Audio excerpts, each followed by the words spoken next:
Matšpalli paneb mängu Unibet. Mängijatelt mängijatele. Tere kallid tennisõbrad! Matšpall läheb edasi, novembrikuu on meil käes ja me oleme kogunenud siia esmaspäeval 13. novembril. Selja taga on emotsionaalne Anett Kontaveidi lahkumismäng ja näidismäng siis Ons Jaberiga. Kindlasti räägime ka sellest täna, aga mitte ainult. Meil on ka külas järjekordne külaline ja taaskord on põhjust minna võib-olla natukene lähemasse ajalukku, kui me viimased paar saadet oleme läinud päris 70-ndatesse välja, siis seekord piirdume 80-ndate ja 90-ndatega. Suur tere tulemast Rene Buschile. Suur tänu kutsumast. Ja Riho Kallus ka endiselt pukis. Tervist. Jõuab igale poole, jõuab korraldada matše, jõuab kommenteerima, jõuab ka saatesse esmaspäeval. Ja saate vedaja siis mina, Gunnar Leheste. Räägime selle Anetti emotsionaalse lahkumise ikkagi kiirelt ära, saame sellega ühele poole, mitte et me tahaks sellega kiirelt ühele poole saada, vaid me tahame selles hetkes veel kindlasti elada, sest oli üks vinge õhtu vist, Riho. Jah, see kõik on kuidagi nii värskelt alles juhtunud ja võib-olla see reaalsus ei ole minule nagu siiamaani kohale jõudnud, et nüüd ongi nagu päriselt kõik ja ma olen Anetti ju nii maast madalast pisikese tüdrukuna jälginud ja teadnud, et aga teistpidi mul on väga hea meel, Anett on hästi enesekindel ja teadlik, mida ta tahab ja millal ta lõpetab ja eks tennises on ju palju nähtud ka selliseid karjäärilõppe, mis on selles suhtes vastupidi väga kurvad, et endised väga kõrgel kohal olnud tippmängijad kukuvad niimoodi esimesest sajast välja ja siis teisest sajast ja kolmandast sajast, et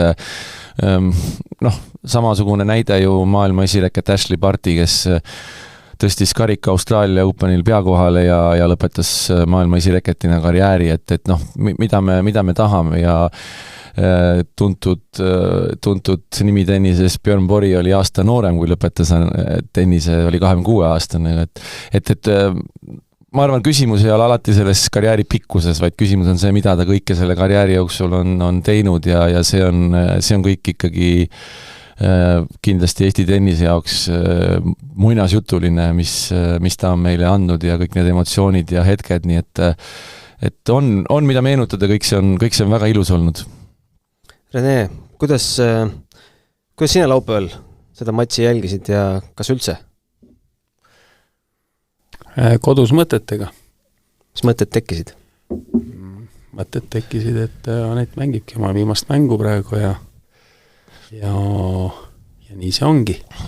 Aga samas ka analüüsides võib olla, et kui palju me tänu Anettile siis tennisesse oleme juurde saanud, nii populaarsust kui mängeid, noormängeid ja harrastusmängeid ja kindlasti ka motivatsiooniks ehitada uusi halle. Ja seda me kindlasti oleme mitmekordistanud tänu paljuski Anettile. Ise küsimus, kui palju on võib-olla riik sellega kaasa tulnud, nii nagu kunagi Rootsis, aga selge, et majanduslik olukord on ju erinev. Ehk siis, mis ma tahan öelda, et võib-olla ka Anetti tiiva all oleks võinud kerkida ka mõni munitsipaal tenniseväljak, isegi kas või suvetingimustesse. Ja miks mitte nimetada kõiki neid väljakuid Anetti väljakuteks. Ja teine, kui palju siis noormängeid on ka Anetti nii-öelda tuules suudetud üles kasvatada. Ehk siis selle sama imidži ja energia ja usuga, et näed, et üks Eesti tüdruk ju on seal täitsa tipus, et loomulikult me kõik ei saa seal olla. Neid kohti on seal vähe, aga vähemalt pürgimaks sinna, tegemaks samalaadi tööd ja eelkõige ikkagi usk, et kui palju see meile kõigile, ka treeneritele kaasa arvatud, rääkimatele ka vanematele, andis ka usku edasi ja see on nüüd eraldi küsimus, eks ju, millest me täna hiljem saates räägime. Aga ma olen kindlasti nõus Rihoga ja lisaksin veel, et suur oskus on lõpetada tipus.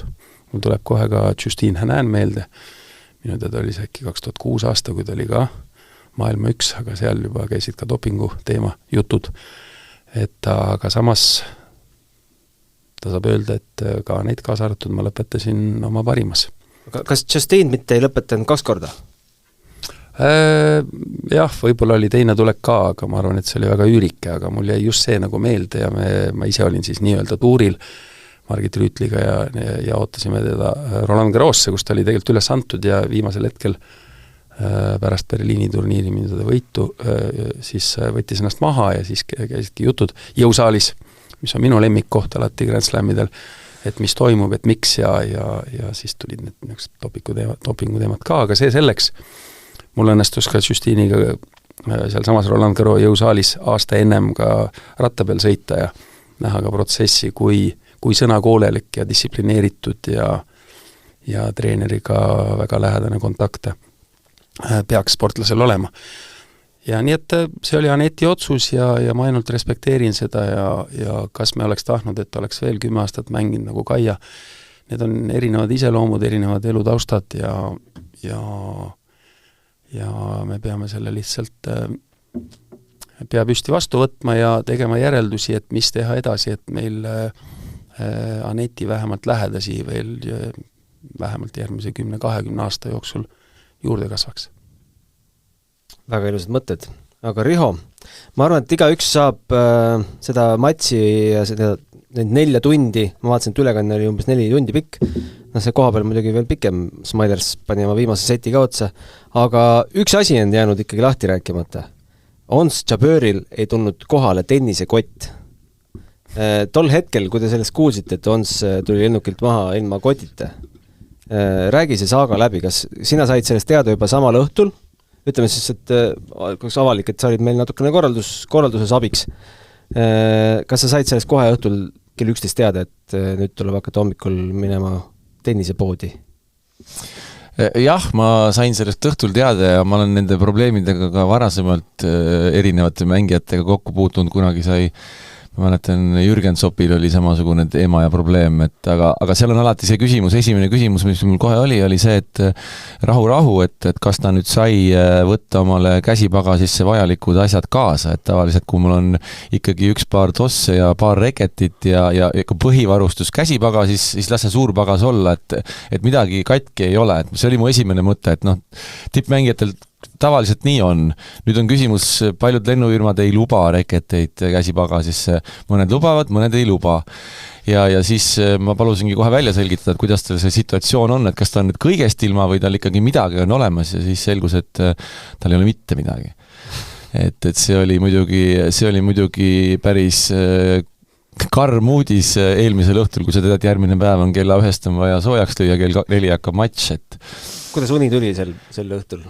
Jah, muidugi ma juba mõtlesime ja arutasime, kuna temal on, sa ei tea neid taustu täpselt, tippmängijatel on lepingud. Tal on Wilson, tal on Lotto. Tal on Wilsoni ja Lotto lepingud ja mis on selle lepingu taust ja mida iganes, et ja seal kindlasti mängija ei taha lepingu reeglite vastu eksida, et seal on suured rahad mängus ja nii edasi ja see bränd on ka selline, et meie turg ei ole nii suur, et siin nüüd lotovarustust saaks kuskilt niimoodi nipsust tippmängijale osta. Ja ega siis midagi muud teha ei olnudki, kui tuli minna Eesti kõige suuremasse tennisepoodi ja leida vajalik varustus, võtta vajalikud mõõdud Ons Jabbeuri käest. See oli laupäeva hommikul lahti või?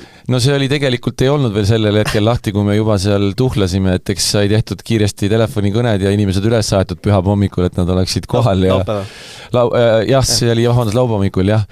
Ja siis loomulikult, aga mis mu esimene mõte peas käis on see, et see ei ole ju nii lihtne, et seal on üks asi on hea küll, riided on võib-olla lihtsam küsimus ja logot sa saad kinni kleepida, aga jalanõud kindlasti on selline teema, mis mängijal ei ole lihtne teema, et sa paned suvalise jalanõu jalga ja tennisistid teavad väga hästi, mida tähendab toss jalas, ja loomulikult reket, see tekitas ikkagi hirmu, et tipptasemel mängijatel on ju, nendel on ju täpselt nende järgi tehtud spetsiaalsed reketid, võib-olla raam on lihtsalt üle värvitud, et kus sa sellise reketi võtad, et see on keeruline, aga Ons Jabeur siis saatis ühe mudeli, Wilson reketi mudeli, et sellist reketit tahaks ja kas saab. Saatis sulle Messengeris? Ja me suhtlesime Anetiga ka läbi Aneti, siis suhtlesime, ma ütlesin Anetile, et võib-olla Anet oli On Chabööriga koos, et mida siis vaja täpselt. See oli see hommikul, nad olid Raekoja platsis kuskil. Jah, kuskil vist, need oli väga tihe programm ja kõik oli ju planeeritud ja see oli nii lühike aeg, kui nad siin nagu olid ja siis samal ajal siis me siin teie tegevjuhi Urmo Soonvaldi ja Tenniseliidu peatoimetaja ja siis Tenniseliidu juhi Allar Hindiga olime seal siis tennisepoes ja panime Chaböörile seda komplekti kokku, aga lõpuks siis saime need reketid, loomulikult on ju tennisereketil vaja siis ju vastav keelestus, vastavad kilogrammid, missugune mark see keelestus on ja aega oli ülimalt vähe, kohal ajada keelestaja, hästi kiiresti vaja 3 reketit ära keelestada, sest 3 on ikkagi absoluutne miinimum, kui sa sellist matši mängid ja midagi juhtub, et seal 1-2 reketiga ei pruugi see matš üldse lõppedagi. Aga ütle, mis mudeliga ta mängis siis? On sul meelest ka? Jaa, ta mängis Wilson Pro Staff reketiga ja tal oli tegelikult ka veel niimoodi, et me pidime veel ostma spetsiaalselt veel lisaraskused, mida ta ise siis kleepis, et ta kuidas mängijatel on, kas on otsaraskus, käepidemisraskus, reketi keskosas raskus, et ta siis sai need raskused kõik sinna kleebitud ja aga tagantjärgi mõeldes tagantjärgi mõeldes oli ju lõbus, et selline asi juhtus ja kõik sai ilusti ära mängitud ja ma siiralt imestasin, kui ma vaatasin, kuidas ta mängis selle reketiga, et nagu ei saanud üldse aru, et tal ei ole enda reket, et suurepärane. Tossud sobisid?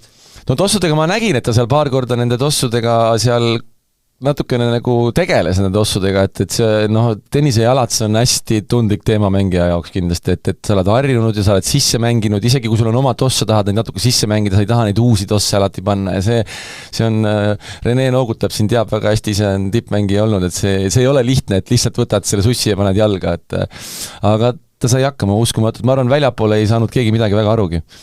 Aga tosse oli 1 paar, 2 paari?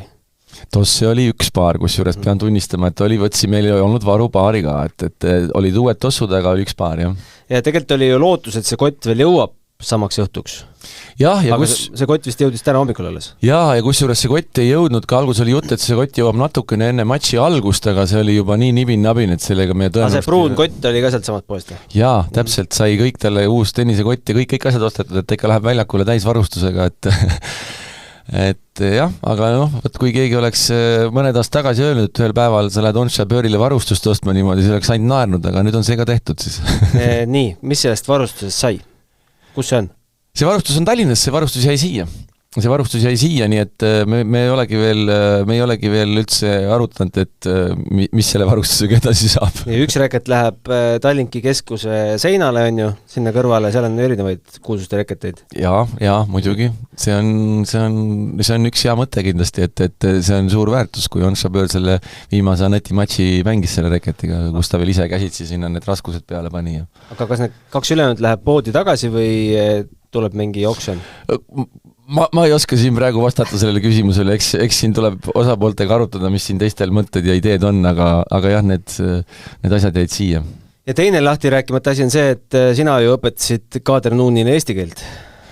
No vot, see oli teine huvitav asi jah, et sellist, esiteks see Kader on fantastiline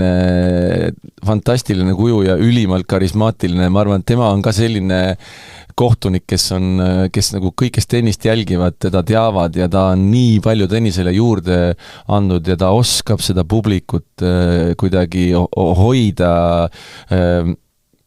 hoida enda selja taga ja teda rahvast teda väga-väga armastab ja siis me õppisime seal ma arvan, et üks pool tundi ka eestikeelseid hääldusid, ta pani väga täpselt kirja endale, kuidas neid sõnu eesti keeles hääldada ja kui ta pukki läks ja hakkas rääkima eesti keeles, ma olin nagu siiralt imestanud, kas ma olen nüüd nii hea õpetaja või ta on nii hea õpilane, aga ta rahvas ikka plaksutas, kui ta eesti keeles neid punkte ütles, et see oli uskumatu ja eriti just prantsuse keele taustaga inimesel eesti keelt rääkida see on nagu siga ja kägu, et see on nagu väga raske. Kas ta ütles, kas ta on varem mingit sarnast keelt pidanud õppima? Ta on paljusid keeli pidanud õppima ja ta ütles, et kõige keerulisem väljakutse on poola keel muidugi tema jaoks, et seal on kõige rohkem, seal on ju täishäälikud järjest niimoodi, et see on nagu keeruline, aga ei, ta ikka väga terane vend, et võttis nii kiiresti ja seal 6000 inimese ees kohe niimoodi, see oli uskumatu. Äge. See oli siis laupäeva õhtu. Rene, me teame sind kui 7-kordset Eesti meistrit, omanimelise tennisekooli, kuidas oled sa seal omanik, juhataja? Looja.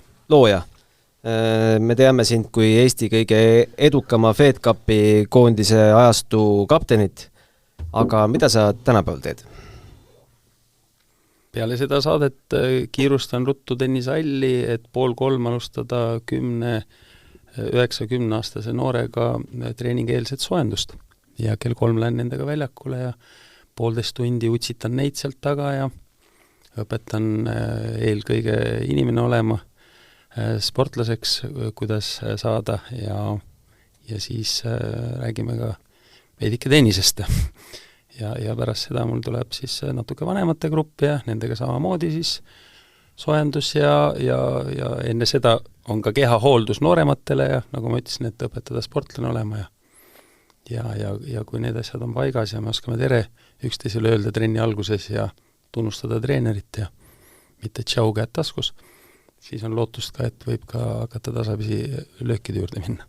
Nii et igapäevaselt olen 4 tundi olen mängijatega, enne trenni, pärast trenni ja hoian ennast vormis ja mul on nüüd 3. laps ka 2-aastane poeg, kellega just paar tundi kodus mängisime, jooksime ja tundsime rõõmu ja olen kaasanud ka tema ema siis tennisekooli, minitennisekooli, nii et mul tegevust jätkub ümber tennise väga palju. Just eelmine nädal tulin ka Rootsist ühe mängijaga, Kuutu Great Akadeemiaga tutvumast 5 päeva, siis elasime, treenisime seal ja suhtlesin seal. See on nüüd eraldi teema, eks ju, ka Rootsi tennisest võiksin rääkida. Ja kuna meil ka selles akadeemias on paljud mängijad käinud, Kennet Raismaa ja Ojakäär ja Zopp ja nii edasi. Ja siis väga palju tegemist on Muhumaal, kus mul on siis 25 hektarit niita, hooldada, 5 tenniseväljakut ja 6 jalgpalliväljakut. 6 jalgpalliväljakut? Jah, tegelikult on 8 paari nagu jalgpalliväravaid ja täismõõtmetega on siis 1 on, aga sa saad sättida siis erinevat pidi selle 5 hektari peal, kus mul on siis jalgpalliväljakud.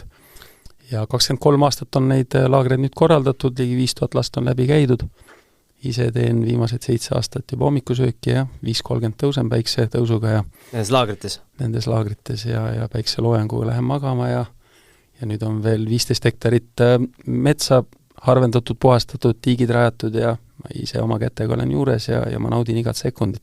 Nagu mul meeldib tihti öelda, ma ei ole ühtegi päeva oma elus tööd tegelikult teinud. Ma olen elanud sellist elu, millega ma genereerin teistele energiat ja saan sealt tagasi, nii et sealt on kõik minu energia ja loomulikult geneetika ka. Isale tervitused üles taeva taha ja see kõik on sealt ja loomulikult ema panus ka. Ja siis nüüd 2 nädala pärast sõidan Miami uuesti, kus mul siis tütar mängib jalgpalli ja lõpetab 12. klassi. Aitan Karola Suvistel ka ülikooli leida järgmiseks aastaks, sõidame AMG akadeemiasse 3 päevaks, kus on siis ülikoolide showcase, kes teab, mida see tähendab, paljud ülikoolide coachid tulevad kohale ja ma arvan, et oma 50 mängijat on siis väljakute peal ja nende seas on siis üks Eesti tüdruk, Karola Suviste, kellel õnneks on nüüd tervis kenasti vastu pidanud, kellel on motivatsiooni tennisega jätkata ja läbi siis Ameerika ülikooli ja kes on mul aasta aega väga tubliks abiliseks olnud ka tennisekoolis laste treenimisel.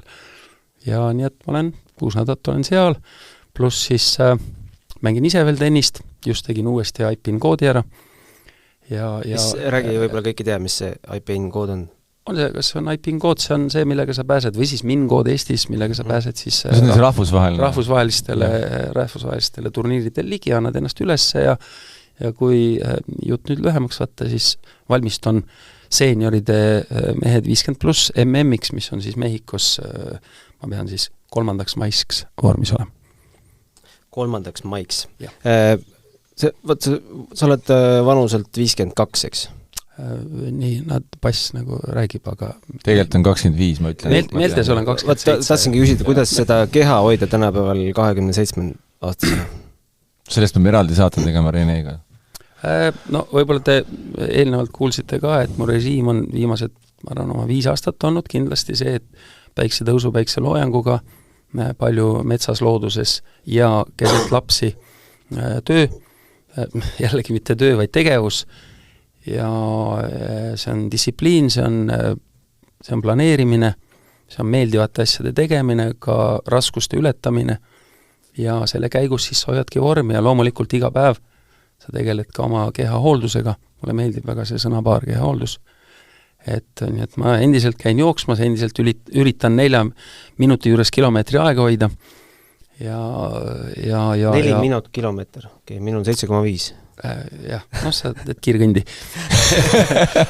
aga selle eesmärgi ma panin 25-selt enda jaoks paika, sest mul ema kunagi ütles, et meesterahvas areneb 25-seni, eks ju, ma ikka 24-selt tahtsin veel paar sentimeetrit kasvada, kuidagi ei õnnestunud, kuigi rippusin iga päev kodus 5 minutit, sest nägin ühte saadet, kus üks rippuski 12 senti pikemaks, aga ja paningi endale, programmeerisin tegelikult sisse, et 75 kilo on mul 25-selt, et ma tahan kuni 50 hoida seda 75, see tähendas seda, et mul on igas elamises, kus ma elan, on mul kaalud, 3 korda päeval käin peal ja ma söön kõike, ma ei suitseta küll, ei ole kunagi teinudki, mulle ei sobi see, napsu?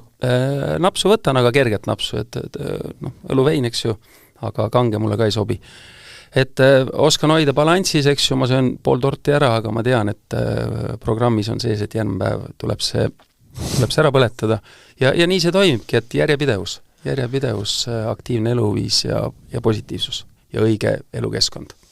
Mina tahaks kohe küsida siia vahele, praegu sa rääkisid nendest asjadest, et ma olen sinu kohta müstilisi lugusi kuulnud, alates sellest, et Muhu laagris tõmbavad sportlased lõuga ja see, kes võidab, sellest Rene tõmbab veel 2 korda rohkem.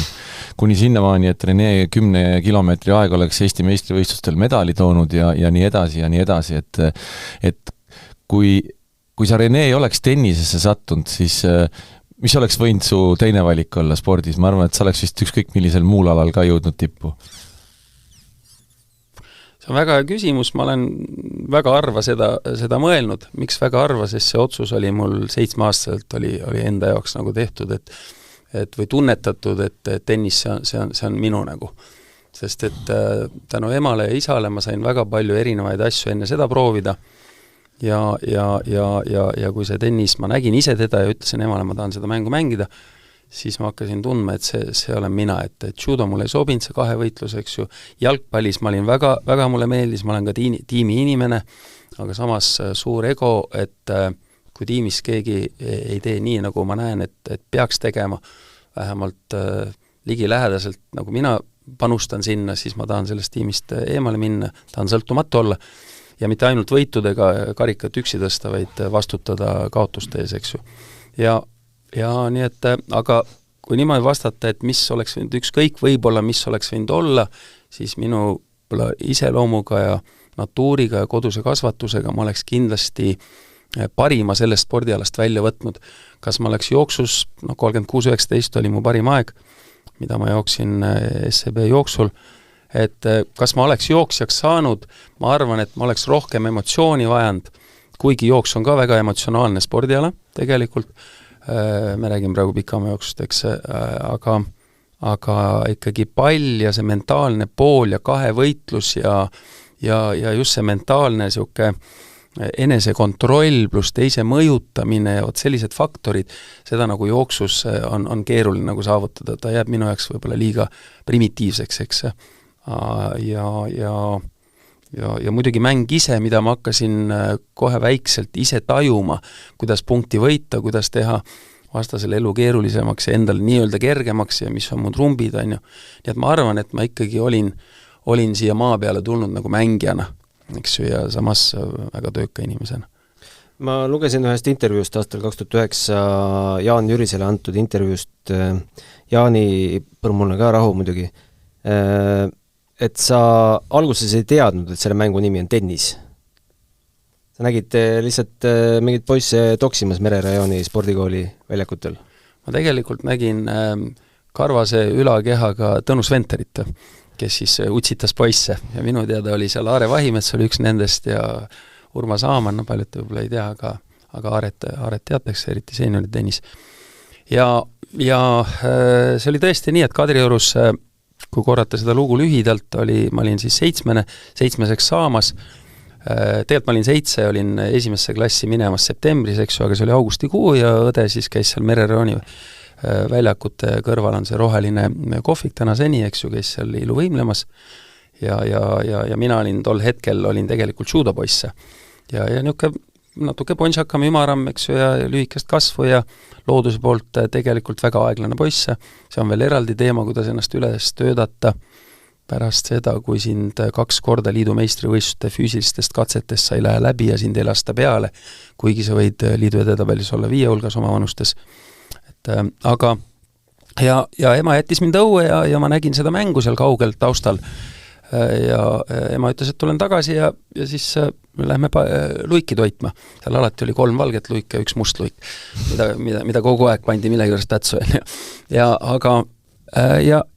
ma klammerdusin sinna aia külge, mäletan nagu 5 sekundit tagasi ja jäin seda kollast palli nagu jälgima, seda mängu jälgima. Ja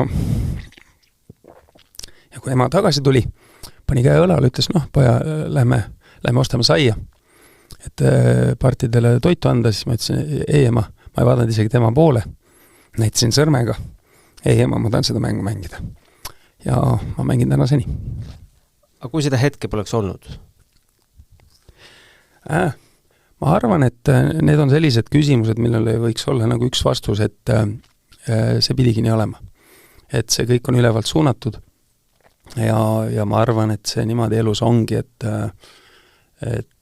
tuleb lihtsalt ära tunnustada see hetk, ära tunnetada, eks ju, suur roll on lapse vanemal kuulata seda hetke, mõista seda hetke ja järgida seda hetke. Ja hiljem me saame siis analüüsida, miks see juhtus ja tänu kellele see juhtus. Nii et ma ütleks, et 50%, et mul oli see tõmme olemas, ülevalt oli see saadetud, et täna sa pead sinna minema ja 50 siis emale, et ta kuuletus ja ootaski trenni lõpuni ära ja läkski treeneri juurde. Treener tegelikult tuli meie juurde, Tõnus Venter, kelle auks me tegime ka juubelipeo praegu seal samas kohas, millest me praegu räägime, kes sai 70, elab täna Soomes. Ja treener tuli meie juurde, ütles, et aga ma märkasin, et see poiss jälgib midagi. Ema ütles jah, et nad just ütles, et ta tahab seda mängu mängida. Ja treener jällegi, tänu treenerile, kes võttis mind kohe enda juurde, siis oligi kõik hästi naturaalne, mitte et kirjutage meil ja oma soov, vaid tule, anti mulle see väike puureket kätte ja läksime seina äärde, andis mulle esimesed harjutused ja ma veel harjutuste hetkel mõtlen, et huvitav, kas ma tõesti näen nii kohmakas välja, et annab lihtsaid harjutusi mulle. Et aga okei, et teeme, et see kõik nagu oli ehk siis minu sees tegelikult. Ja siis ta ütles, et lähme nüüd siis järgmisse etappi, et löö see pall mulle nagu kätte, et ma viskan sulle palli, seisis ise selg vasta seina, seal samas, kus kunagi jäähall oli, kui keegi mäletad, seal oli veel tennise sein, ja viskas mulle selle palli ja ma lööngi selle palli mitte üle aia, mitte mööda, mitte täiega sinna jäähalli katusele, nagu täna tihti kombeks on väiksematel, lööngi treenerile nagu kätte ja teen seda oma 5 korda praktiliselt järjest ja mõtlen endamisi, aga see ongi nii lihtne mäng või? Ja siis treener läks ema juurde, ütles, et teil on andekas poiss, ta peab tennist mängima. Ja siis me läksime minema, ema mingit asotaaži ei tõstnud, on nii, siis nii, et tuleme siis esmaspäeval tagasi esimesse trenni poisiga. Treener andiski meile siis 3 korda nädalas sellise treeninggraafiku, algajate gruppi. Ja mäletan, lähme veel trammi, et koju sõita, number 3 trammiga sõidame ja ma küsin emalt, ema, mis see andekas tähendab? Ja ema ütleb, see on inimene, kellel tuleb lihtsalt midagi välja. Ja ma mäletan, mul on praegu kananahk peal, et ma sain sellest nii suure nagu enesekindluse enda jaoks, et ma tõesti oskan. See on võib-olla ka meie tänane üks teema, et meil rohkem oleks nagu selle usu edasikandmist üksteisele.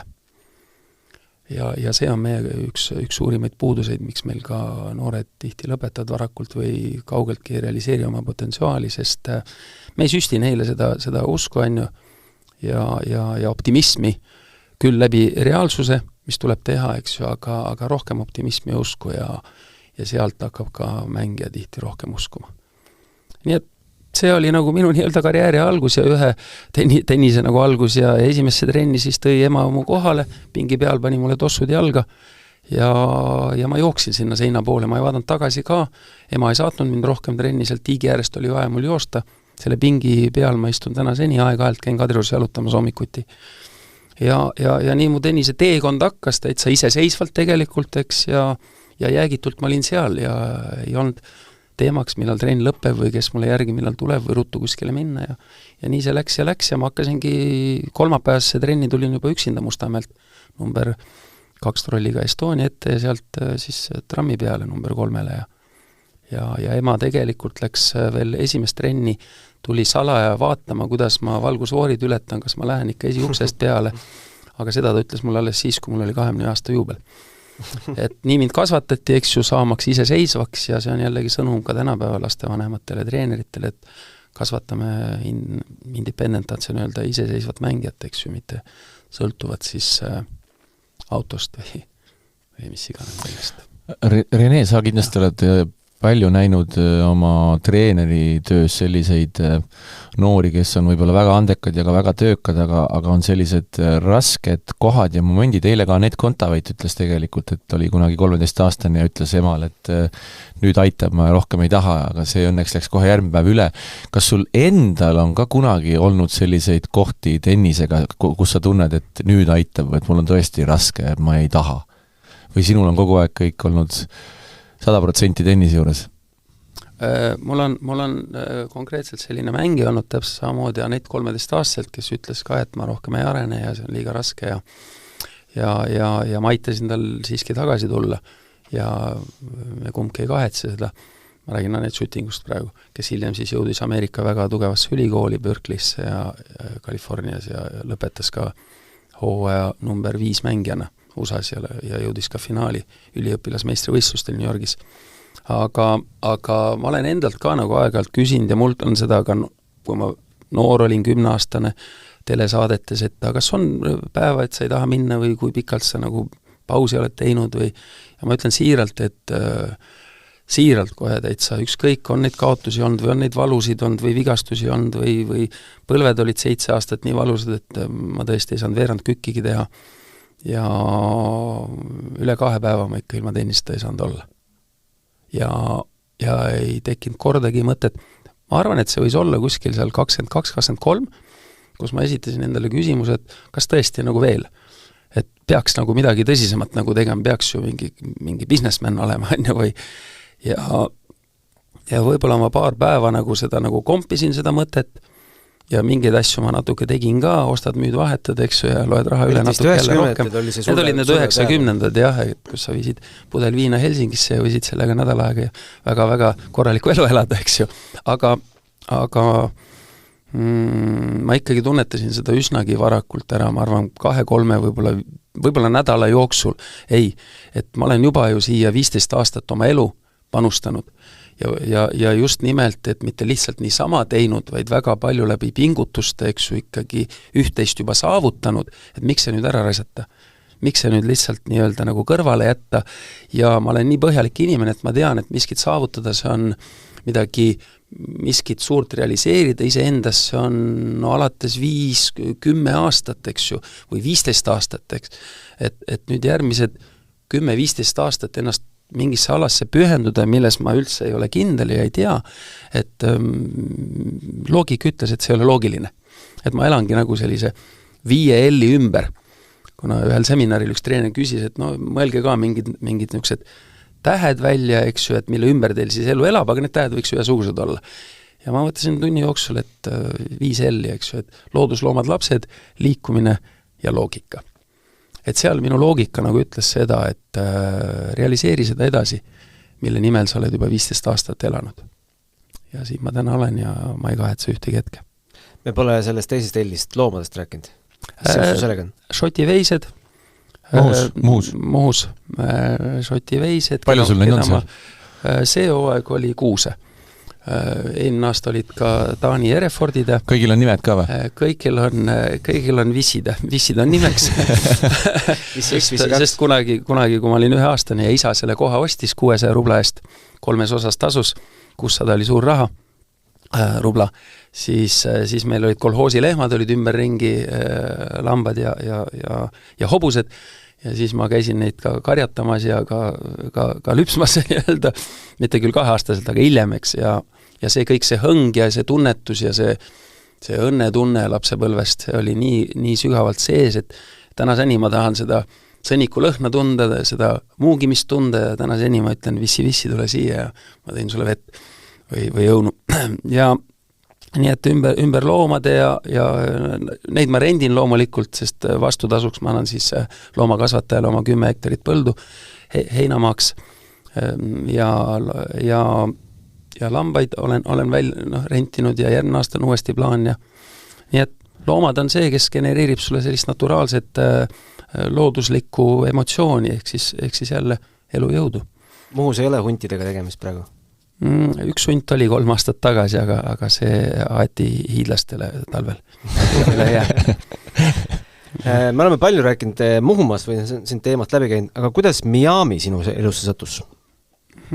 See on jällegi ülevalt, aga jällegi meil miskit nagu on sees ikkagi looduse poolt, eks ju, sünnipäraselt, eks, et oska ennast nagu kuulatada ja kui sa selle oled leidnud, siis väiksena, nii nagu mina tenniseks, ma kuulatasin ennast nende silmadega, mis nägi palli ja ma jäägitult nagu andusin sinna, siis ütleme Miami võib-olla hakkas sellest pihta, et mul 15-aastaselt miski pärast need USA filmid, mida hakkasime rohkem Soome 3-s siis nägema ja Miami Vice, kes kindlasti Don Johnson, eks see oli minu lemmik seriaal, eks ju, ja lemmiknäitlejad, eks ju, ja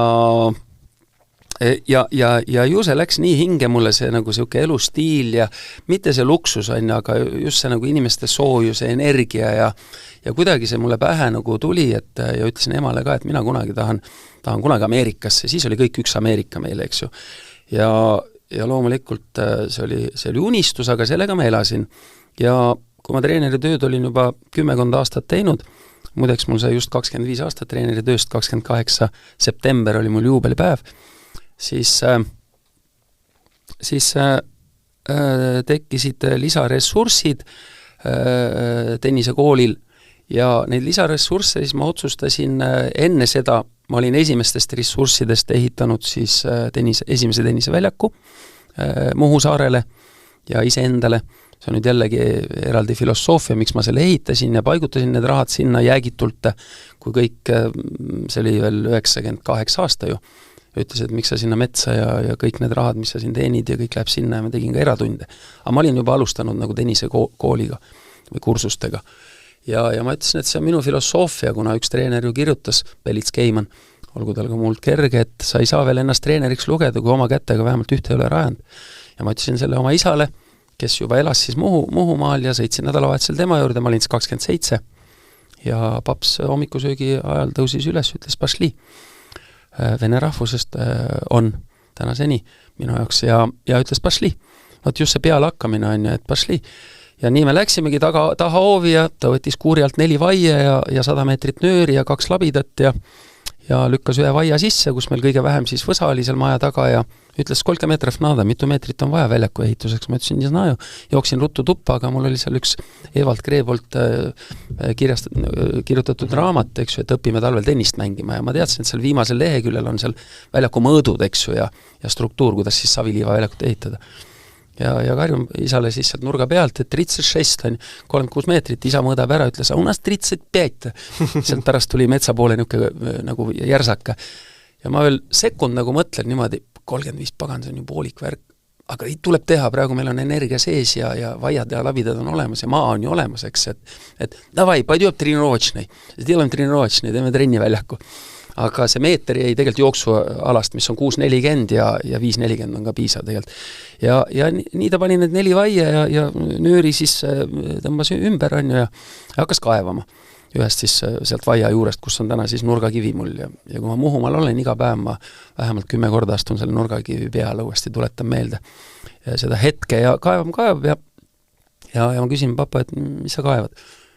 Kaevan, vaatan, palju on vaja kaevata, miks sa ei kaeva? Ja see hetk, kui ma selle esimese kaeviku sisse panin ja viskasin selle mulla vasakule poole, sest paremal poole oli isa ees vasakule poole, ma kohe sain aru, et ma ehitan Tõnise väljakut ja ma ehitan selle valmis.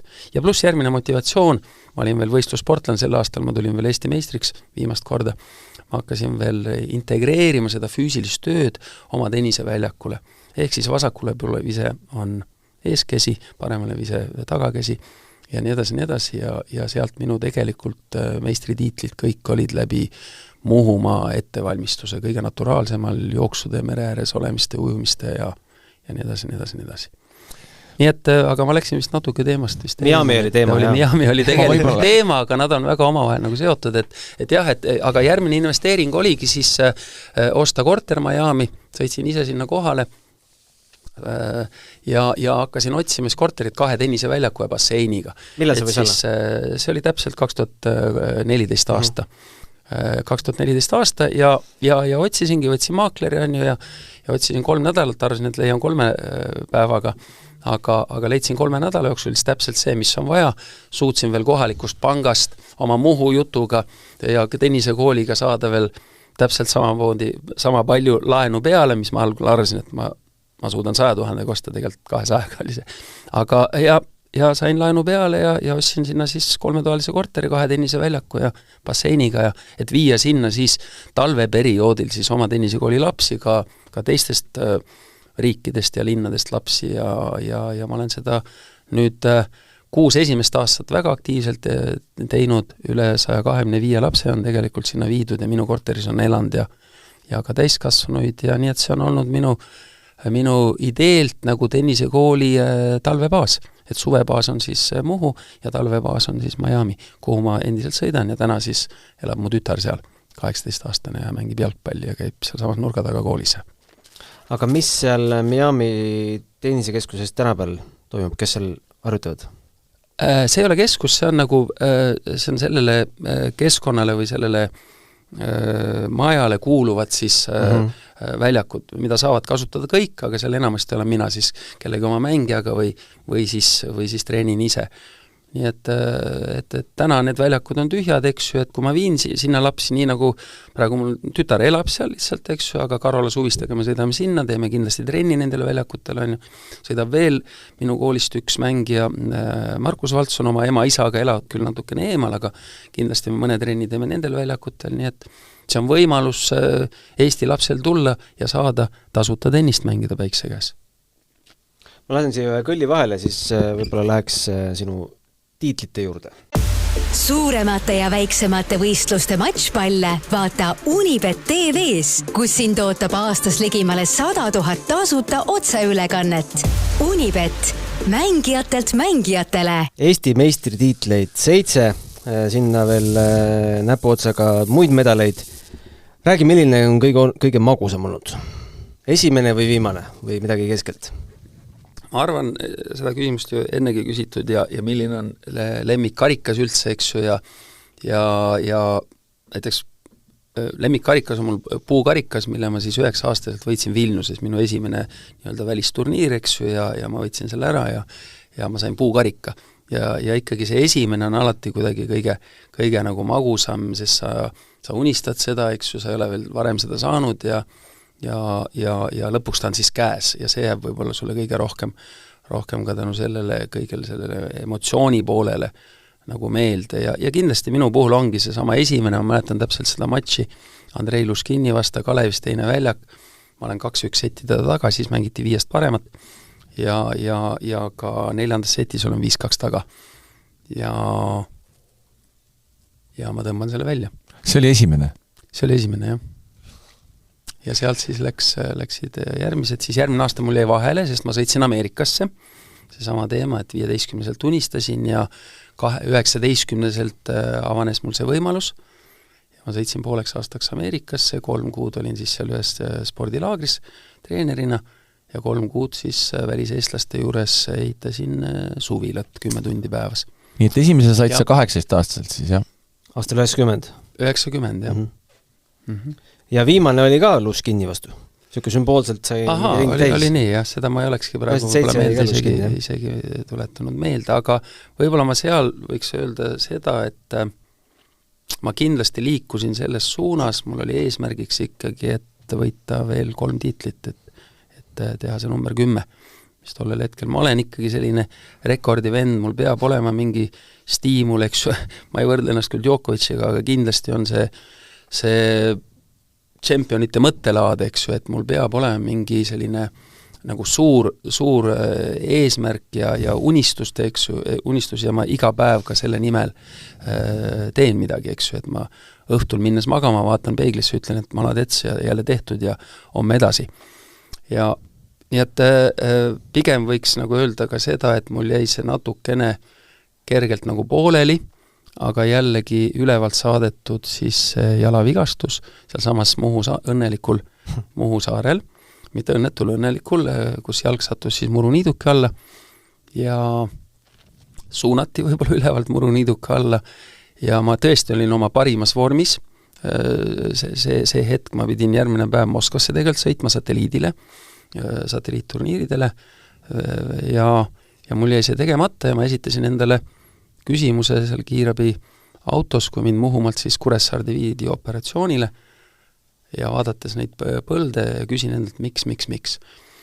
Aga aastaid hiljem ma sain aru, see oligi see, et alustada siis oma panust nagu Eesti tennisele läbi treeneri töö, hiljem siis aidata tennisall üles ehitada, võib-olla Fed Cup ja nii edasi, nii et poleks seda siis juhtunud, võib-olla ma ohverdasin 1 või 2 või 3 võib-olla meistritiitliga, et saavutada see, mis on täna saavutatud. Rene, räägi natuke sellest ajast 90-ndad, sinu põhilised konkurendid Alti Vahkal, Andrei Luškin, võib-olla Ivar Troost mängis tol ajal, et kui palju teie üldse saite seda nagu päris rahvusvahelist tennist nuusutada ja kui palju teil seda akent oli ja finantse tol hetkel oli ju väga vähe, et kas sa näed, et ütleme, teil tegelikult selliseid võimalusi ennast rahvusvahelist realiseerida oli ikkagi vähe? Võib-olla ma väikse niisuguse naljaga ütlen, et nii palju kui viina müüsid soomlastele, nii palju endale Poola reisiks raha teenisid. Sponsoreid ei olnud? No eks üht-teist miskit, aga see oli kõik nii uus, eks ju, ja eks sa pead ju maailmameister olema, on ju, et saada sponsori ja nii edasi, nii et sisuliselt ikkagi, mis oli suur sponsor, loomulikult oli tasuta treenimine. Et see on juba väga suur nagu sponsorlus on ju riigi poolt on ju, või ühingu poolt siis Dünamo on ju, siis oli juba sinivalge. Nii et ma kunagi ei ole kurtnud, et ei olnud sponsoreid või ei olnud treenereid ja ei olnudki treenereid, seal oli oma 20 treenerit tegelikult sõitnud Soome, Rootsi, Kanada, Saksamaal, eks ju, ja me jäimegi nagu üksinda, eks ju, aga ma jällegi olen näinud sellest ainult positiivset külge, see on mind teinud tugevaks, eks ju, see on mind teinud iseseisvaks ja sundinud ennast nagu veel rohkem tööd tegema ja olla leidlik, et kust neid rahasid leida, kuidas leida ja ma mängisin Saksa klubi eest ja õnnestus leida Saksa klubi, see on eraldi story, kuidas ma ta leidsin, üks leedukas aitas, eks, ja need rahad, mis ma seal teenisin, ma käisin Kölni autoturul, ostsin paar vanat 300 temmi eest, eks ju, endale Audit või Ford Sierrat, müüsin nad maha Elvas poistele ja nende rahade eest ma siis reisisin. Nii et mina investeerisin alati nagu teenitud, ükskõik kuidas sa ka ei teeni, eks ju, oma tennise nagu arenguks ja sellepärast ma võingi öelda siiralt, et see 12 ATP punkti, see 729 edetabeli kohta, see oli maksimum, mis ma suutsin realiseerida nendes siis aja tingimustes. 729 ütlesid sina? Jah. Wikipeedias on siis vale andmed. 793 on Wikipeedias. No seal on tegelikult niimoodi, et sa 12 punktiga võib sul 100 inimest olla, 100 mängijat. Nii et eks see seal vahemik, eks ma võtsin selle kõige kõrgema siis koha, aga ma võisin seal nimekirjas võib-olla siis see number olla, mis sa ütlesid. Aga see sama klubi värk, me oleme kuulnud ka, et Jürgen on seal käinud, kes seal ja paljud Piret Ilves on väga palju käinud seal ja paljud mängijad, jah. Aga kas see tänapäeval ka veel töötab? Saksa klubi. Ja Jürgen Soppi esimene klubi oli minu täiskaste klubi, ma viisin, kui ma hakkasin treenitööd tegema, siis Jürksi viisin ma 14-aastaselt sinna. Aga ma viisin sinna niisuguse 7-liikmelise grupikese. Me tegime trenni ja Jürks sai ühe noorte klassi väikse niisuguse lepingu ka, aga need ei ole siis rahalised, eks ju, sa lihtsalt saad kihtis kohas mängida häid matše, on ju. Aga me võib-olla võiks selle loo korra ära rääkida, Jürgen Soppi loo, et Eestisse tehti top tennis tiim, kuhu Jürgen Sopp ei mahtunud ja Jürgen Sopp oli vist 15 või 14 aastane ja ta tuli sinu juurde. Räägi seda lugu. No tegelikult mitte ta ei mahtunud, vaid ta ise ei võtnud seda vastu. Okay. Ja mis iganes põhjustel, see on ainult tema otsus, see oli kindlasti isaga koos tehtud otsus, ta oli ikkagi 11 aastane siis, eks ju, ja tuli nii-öelda Hannes Rašinski ja Nõmme Tõnise ja Olev Bass, ma ikkagi tahan neid nimesid meelde tuletada, sest nemad ikkagi olid Jürksi esimesed treenerid, eks ju, keda me tihti unustame. Ja sealt tennisest ta tuli, kus, nagu Jürks ise ütles, me enamus aega mängisime maahokit, eks ju, mis oligi kihvt, on ju, aga meil oli üks ise väljak ainult, eks ju, ja ta hakkas väljundeid otsima ja miskipärast tal top-tiim nagu ei sobinud ja siis ta leidis minu sealt Tallinna spordihallist kummipõrandalt. Ja seal me siis Jürksiga trenni tegime, aga trenni tegime grupiga. Sinna koondus siis väike grupike, Fredi Vöörmann, Morten Ritslaid, mäletagi, kes seal 4. hiljem tuli Sven Käsper, aga see oli hiljem, tema juba kummipõrandal mänginud, ja me sisuliselt kolme poisiga me tegimegi 1,5 tundi päevas, oli siis 3-4-5 korda nädalas trenni, alati oli füss otsa, füss oli nagu suurem koormus tihti kui tennis, ja see oli minu kindel nägemine, et üldse poisid nagu vastu peaks ja et neile ka seda sportlaseks olemise ja tugeva tennisisti saamiseks tulebki neile tutvustada võimalikult varaku rasket tööd ja seda võimaldab kas või seesama primitiivne jookse ja seda me tegime ka talvel ja nii edasi. Aga ühtegi eratundi me Jürksiga ei teinud, sest ei olnud väljakuid lihtsalt. Ma mäletan ainult ühte tundi, kus sinna kummipõrandale ja seal üks väljak oli üksikmängu joontega, mingid kliendid ei tulnud kohale ja ma ütlesin, kuule, lähme ruttu, lähme mängime, et kuni nad tulevad. Ja see mäng siis kujunes niimoodi, kuule, teeme ühe seti ka peale. Ja ma mäletan, et ma tegin 6-1 selle seti, aga see ei ole see teema, et kui defitsiit oli see väljak ja tänu sellele ei olnud võimalik üldse eratundi teha ja ei olnudki see filosoofias sees, et läbi eratunni. Ja nii et ma ei mäletagi, Jürks võib-olla teab paremini, millal tal üldse esimene eratund hakkas nagu olema.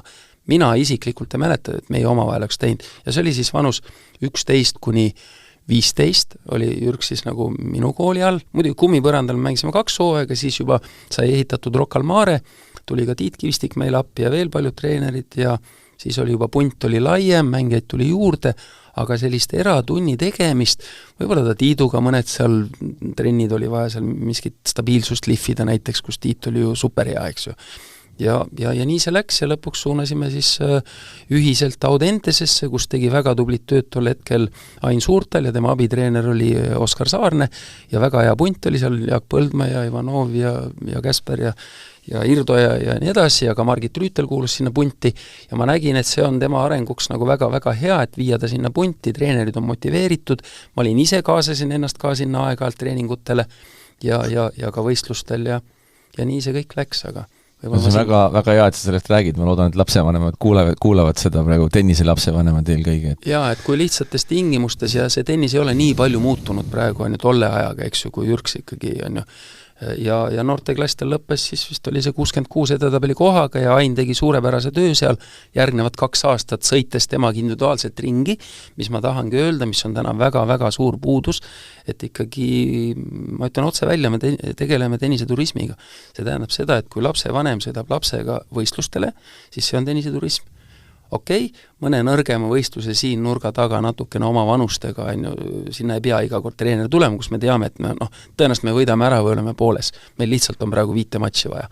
Aga kui me läheme nagu etapp edasi, näiteks väga tähtis etapp on seal, noor on 4-15 aastane ja ta hakkab ITF-e mängima, kus juba see seltskond on palju jõulisem ja tempo on palju kiirem ja kui seda tribüünilt näeb ainult ema või isa, siis feedback või tagasiside sellest mängust on nullilähedane või siis pigem miinusese, sest kaasatud on ka erinevad emotsioonid, mis on väga tihti mitte õiged. Nii et siin käsi südamele treeneritele, lapsevanematele, et investeerige pigem rohkem reisidele koos mingi pundiga, jagage need rahad, on ju, 2, 3, 4, on ju, leidke sinna üks tubli treener, eks ju, nõudke pärast treenerilt ka tagasisidet konkreetselt, eks ju, mis poiss tegi, kuidas kuuletus, eks ju, kuidas valmistus, kas ta soojaks tegi, mida ta sõi, mis kell te tõusite, eks ju, seal on nii palju nüansse, mida tegelikult üks õige treener peab jälgima ja siis me võime alles arvata, et me võtsime siit maksimaalse nagu välja. Räägime sellisest teemast ka nagu Fed Cup. Need aastad, kus olid Eesti Fed Cupi kuldsed aastad, olid enam-vähem need aastad, kus minu tennise ajakirjaniku karjäär algas pihta seal Jaan Jürise tuules. Ma mäletan, Jaan ei viitsinud iga kord käia, ütles, et saatis noor reporteri, ma sain siukse kaifi, siukse elamuse. Üks asi, et Kaia tõi mind tennise juurde, et ma nägin, kui tipus on Kaia, aga ma ikkagi nägin, kui tipus on Eesti naiskond. Kuidas sa said Eesti naiskonna kapteniks? Mäletad seda protsessi? Ma olen selles mõttes huvitav inimene, et ma olen ise analüüsinud, et kuidas ma teatud asju nii peenelt nagu apteekri mäluna, nagu ütleb Toomas Leius, eks ju, mäletab tema oma mänge, eks ju, ja momentumeid ja hetki ja lööke ja nii edasi, et mul on selline selektiivne nagu mälu, et ma jätan mällu asjad, mis on minu elu nagu kujundanud. Ja see kõik, mis on selline nagu mööda minev või mitte vajalik, mul ei jää nagu meelde, eks ju. Aga need on hetked, kus mul jääb iga nüanss meelde, see oli tegelikult väga lihtne. Ma viisin oma 3 õpilast, Šuting-Saan ja Zubkova, viisin siis ITF-ile, Plovdivisse, see on siis Bulgaaria, ja ühendasin selle siis sellega, et seal samal ajal oli Fed Cup. Meie naiskond siis kapten oli Toomas Leius ja Fed Cupis siis mängijad olid, ma jään siin vastuse võlgu, ma mäletan Anett Kaasik ja kas oli Kaia ikkagi ka tol hetkel sai tulla, kuna me olime ju teises liigas siis. Ilona Poljakova võis olla siis? Poljakova oli seal, kohal ta oli kindlasti. Ja, sest me temaga väga palju vestlesime. Bulgaarias, jah. Esimene kord... See pidi olema 2006. 2006 Bulgaarias oli Ani Kanepi Rüütel Kaasik. Just. Ja siis me olimegi, mina kui mitte Fed Cupi treener. Siis oli veel Leius oli kapten. Siis oli Leius, jah. Aga ma läksin seda Fed Cupi oma tüdrukutega vaatama ja ühendasin selle oma tüdrukutel ITF turniiriga, mis oli samas linnas, vist isegi samadel väljakutel või samas linnas. Ja ütlesin tüdrukutele, et näete, mängime turniiri, teeme siin kevadlaagris, oli maikuu, Bulgaarias juba soe, ja siia tuleb Eesti naiskond, elame neile kaasa, vaatame seda Fed Cupi ja ostsin kõigile veel sinimustvalged liipud ja mütsid ja mängisime nii-öelda heas mõttes nagu kloonikesi, eks ju, seal tribüünidel. Ja ma elasin väga palju kaasa, hingest kaasa ja nägin ka üksikuid teemasid, mida nagu nii kapten kui ka mängijad kui ka ettevalmistus siiski peaks nagu paremini tegema. Eelkõige võib-olla ka üks on ettevalmistus, teine mängu järgne, eks ju, kõik see emotsionaalne pool ja kokkuhoidmispool, eks ju, tiimi mentaliteet, aura ja nii edasi. Ja ma täitsa hinges nagu hakkasin tundma, et ma tahaks proovida. Kui mulle avaldatakse võimalus, mina läheks selle teema sisse, sest ma näen reaalseid nagu kohti, mis vajavad kindlasti parendamist. Ja kuidagi ma mainisin selle nagu Ilonale ära, nii ääri-veeri sealt aia tagant, kui mingi mäng oli lõppenud.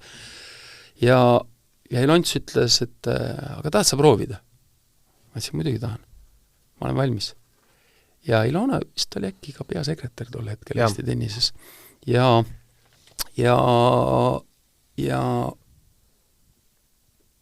nii see oligi ja me tulimegi Tallinnasse, Ilona hakkas selle kallal nagu siis nii-öelda vaeva nägema ja ühel hetkel siis äkki oli Enn Pääro, kes mulle helistas ja mulle oli ju enne pakutud Davis Cupi kapteni kohta Enn Pääro poolt, mille ma ütlesin ära, Enn, mina tahan oma treenerkarjääris läbida kõik etapid. Täna ma olen minitenise läbinud, U12 läbinud, ma olen oma vanusega praegu noorte ITF-is. Et paari aasta pärast võime rääkida, aga see paari aasta pärast tuli siis Fed Cupi pakkumine. Davis Cup järelikult tuleb veel? Aga miks mitte? Väga hea. Et selles mõttes ma olen alati nagu võtnud kõike nagu realistlikult ja tunnetanud, milleks ma nagu valmis nagu olen. uisapäisa hüppama kuskile läinud. Ja nii, et see Fed Cupi ajastus oli minu jaoks oli väga-väga õige ajastus, seljatagune mul enda poolt oli väga tugev, ka ümbritsev tundus, et oli väga, väga tugev. Nii et selle pealt ma siis hakkasingi nagu kapteni tööd tegema. Esimest korda siis 2007 olime esimeses grupis Serbia, Sloveenia, Rootsi, Holland, panime läbi. Või seda ei pannud läbi? Sealt olime veel teises grupis järgmine aasta. Ja. Kreeka, Leedu, Iisrael ja Lõuna-Aafrika, sealt panime läbi. Jah, mäletan jälle igat matši, kas ma just igat lööki mäletan, aga miks me esimene kord läbi ei pand, tähendab, küsimus ei olnudki, panime läbi või mitte, aga see sattus minu siis Fed Cupi kapteni nagu esimene selline nagu test või selline proovikivi. Et me tihti ootame, mul on Kaia ja mul on Maret, eks ju, ja mul on supertiim tegelikult, eks ju, ja täpselt samamoodi oleks võinud ju praegu arvata, meil on maailma top 10 mängija, eks ju, et me peaks nagu maailma liigas ju olema tegelikult, on ju. Aga kuidas me selle realiseerime ja kui palju me suudame nagu läbi raskuste sealt liikuda, see on nüüd eraldi teema, eks ju, mida ma väga paljuski ei tea, aga mis on kulisside tagune, aga juhtus ju niimoodi, et Kaia ütles ära, kuna ta haigestus ja Maret ütles ka ära ja üsnagi vahetult enne Fed Cupile sõitu. Ja ma olengi situatsioonis, kus mul ongi siis Margit Rüütel, teiseks numbriks tõusis Anett Schutting, kolmas oli Anett Kaasik ja isegi 4. number mul polegi kedagi reaalselt võtta ja kas me ei annudki isegi ülesse või oli see Ilona Poljakova, kes tuli niisama kaasa? Selle, kus mina vaatan Tenniseliidu kodulehel on 4. koht tühi. Jaa, just. Ja juhtuski selline situatsioon on, et mul ei olnudki reaalselt nagu kedagi võtta, niisama nagu turisti ka ei taha, tegelikult kogemuseks isegi ka ei olnud kedagi noort, eks, ja ma otsusin, ma lähen selle kolmikuga, on ju. Neid kolme ma tean, eks ju, nad on terved, eks ju, 2 neist olid juba sisuliselt minu õpilased, eks ju, ja ma lähen selle kolmikuga. Ja Ilons tuli kaasa ja minu teada, kas me registreerisime seda 4. mängijaks äkki koha peal või tahtsime registreerida, aga ei saanud, noh, mis iganes. Aga ma endamisi veel mõtlesin, et päris pull situatsioon, et mul on Ilonsik, Pončik, on mul 4. numbri nagu siin, aga teeme ära, et võtame maksimum, et jällegi, mis ma tahan öelda, et mul oli see, mis oli, aga ma fokusseerusin ainult sellele, mis ma nendega suudan maksimaalselt 101%, minu jaoks maksimaalne 101, mitte 100, ega 99. Ja tegelikult, kui aus olla, siis need skoorid, mis me rootslaste vasta mängisime, eks ju, nad olid väga korralikud skoorid ja meil ei olnud üldse see kaugel. Mina pärast presenteerisin seda püsima jäämist sellena, aga me ei olnud kaugel edasi minna. Ma hakkasin kohe süstima seda, aga me ei olnud kaugel edasi minna nendes mängudes. Et kuigi Schutting oli veel noor mängija, mängis minu teada Larssoni vasta, aga ühe seti äkki 7-5 ja teine 6-2, sa näed neid skoore võib-olla. Ja nii vanu kahjuks ei näe. Okay. Ma 2009 hakkan nägema. Ja Arvidsson oli seal, eks ju, top mängija, kellega Margit mängis väga korraliku mängu, ainult paari pärast nad mängisid korraliku. Ja ma näen, et emotsionaalse laenguga ja selle niisuguse passioni ja kokkuhoidmise ja usu süstimisega on võimalik võistkonna mängus väga palju ära teha. Aga sa pead ise jääma, olema stoiliselt optimistma ja uskuma viimase punktini, on ju. Ja sellega tulenevalt ma hakkasingi süstima ümberringi seda, et me oleme võimelised, suudame. Ja endal taga kuklas veel, aga kui tuleb Maret veel juurde, aga kui tuleb veel Kaia juurde, eks ju. Nii et ma ei sattunud mingitesse intriigidesse või ebausku, näed, ma ei saanud tüdrukuid ja mingid konflikte, et sul on seal oma turniir ja sellepärast sa ei tule ja kas see haigus ikka on tõene, on ju. Ei. Accepted, respected. Toni Nadal, Rafael Nadal. Ja sellega ma olen elanud viimast 20 aastat. Et ja sealt siis edasine. Et me tulime tegelikult, mis ma tahan öelda, me tulime sealt võitjatena tagasi. Ja me näljasena ootasime järgmist etappi. See oli see, mis oli minu sees ja täna seni ma mäletan seda. Ma ikka tulen alati võitjana tagasi, sest ma annan endast parima ja ma alati näen seda lootuse kiirekest. No Bulgaaria tegelikult väga sümboolset rolli mänginud üldse. 2 aastat järjest mängisite Bulgaarias ja siis 2009 Ani võitis Kostovat, Kanepi võitis sellist tuntud noormängijat nagu Tsvetana Pironkova, Horvaatia panite kotti 2-1, mängis selline tuntud noormängija nagu Petra Martic, keda Ani võitis esimeses mängus. Ühesõnaga, kuhu ma tahan jõuda, kui eufoorias te olite sinna maailmaliiga teise grupi play-offi jõudmise üle? Kindlasti võib-olla eufooria on natuke palju öeldud, sest et sa ju liigud selles suunas, eks ju. Võib-olla eufooria on miskit see, mis on nagu ootamatu. Aga kui sa liigud selles suunas, siis sa tunned meeletut rõõmu ja see süstib sulle veel rohkem usku edasiseks. Ma mäletan seda, kui ma tüdrukutega siis 2007, kuhu siis Kaia ja Maret ei saanud tulla, ma tegin ka ühe koosoleku, aga siukses lihtsas vormis, treeningväljakul, pärast trenni ühiselt on ja ma ütlesin, tüdrukud, mul on teiega ainult üks eesmärk, ainult üks unistus. Ühel hetkel, ühel päeval mängida 4 riigi vastu, ühega 4 riigist. Ameerika, Prantsusmaa, Itaalia, Venemaa. Ja seda nende juures. Mina tahan seda kogeda. Väiksemat mängu, ma olen Muhumaale, mul on seal niita 25 hektarit. Ja 4 aastat hiljem me ei mänginud küll enne 4 riigi vasta, aga me mängisime Dream Team Belgia, Henan, Kleister, Svikmaier ja Flipkens ja nende tribüünide 6700 inimest. Jah, kellest 2 on maailma esireketid olnud. Ja kui me väljakule läksime, siis täpselt samamoodi ma ütlesin, tüdrukud, nüüd me läheme publiku ette ja me juba oleme võitjad, et me siia jõudsime. Ülejäänud kõik on boonuseks. Riho just meenutas seda Belgia reisi. Selle juhtus igasuguseid asju ka taustal.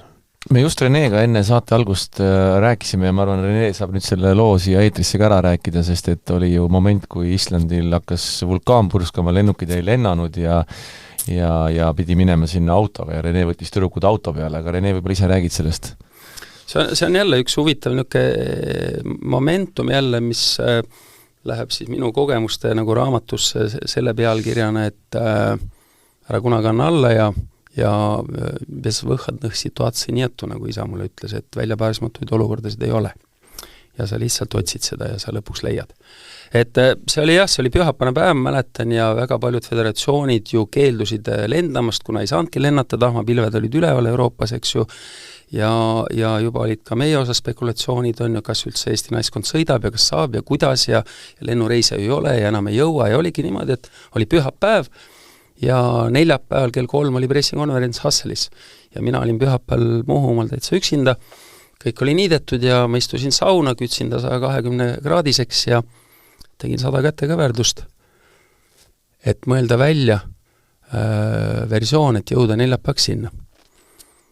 Ja kui ma olin siis, miks ma neid kätekõverdusi, et täitsa puhtaks ennast tõmmata ja kõhulesaid loomulikult peale, külma veega veel peale ja saangi aru, et nagu isa ütles, всё так просто, kому нужно, tot ei делает. Aga mul on must buss õues oovi peal, Chrysler Voyager. Ja sinna mahub ju 7 inimest. Meil on tiimis 4 pluss mina on ju, ja rohkem pole vaja. Ja mõtlengi, et kuidas ikkagi sinna üle tee, nagu, sest ma olin Saksamaal ju sõitnud väga palju on ju, oma autoga on ju klubimängudele, ma olin lastega mööda Euroopat sõitnud ringi. Aga miks ma ei või naiskonnaga minna? Mis vahet seal, inimene ja paneme raadio käima ja laulame laule ja nii-öelda ja sõidame kohale, et kõige tähtsam tegelikult minu jaoks oli tol hetkel, üks on see, et anda see parim võimalus sealt välja endast, eks ju, ja teine, et ikkagi esindame. Kõige lihtsam on alati öelda ju ei. Kõige lihtsam on vidrooda ja öelda, et me ei saanud ja leida see põhjus ja loomulikult nii mugav põhjus on praegu leida ju, et lennukid ei lenda. Okei. Ja ma helistangi tüdrukutele, et homme siis esmaspäeval õhtul kell 5 sadamas on ju, paneme Rootsi poole teele. Et Maretile saatsin teate, kaugel sul autoga on sõita Itaaliast, eks ju, ta saad mulle vastu teate 10 tundi, rendin auto on ju, ma ütlen küll, ma tenniseliidult saan selle autorendi raha ja Kaia oli Tallinnas sel hetkel, Maret ja Anett olid minu õpilased, nendega mul oli alati juba nagu kooskõlastatud, et kui treener midagi nagu pakub välja, eks ju, siis vastus on ainult üks. Ok. Ja ma saadan tüdrukutele Margitile Lasnamäele ja Anetile Lasnamäele teated, vastus tuleb ok.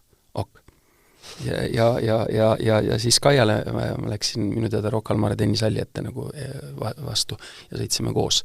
Ja nii me olime seal ja siis esmaspäeval mäletan hommikul veel helistas mulle Silver karjus, et Renks, kas sa mu ka autosse võtad, on ju. Ausõna Silvel ma natuke mõtlesin, kas ma ikka võtan, aga tegelikult ma sain aru, et Silver oli tol hetkel ju Kaiaga tööd teinud, eks ju, ja oleks seal Margit Rüütli boyfriend tahtnud tulla, ma oleks ka ta võtnud. Nii et ma alati lähtun ikkagi ka mängijate nagu vajadusest, on ju, ja eluolukorrast, eks ju.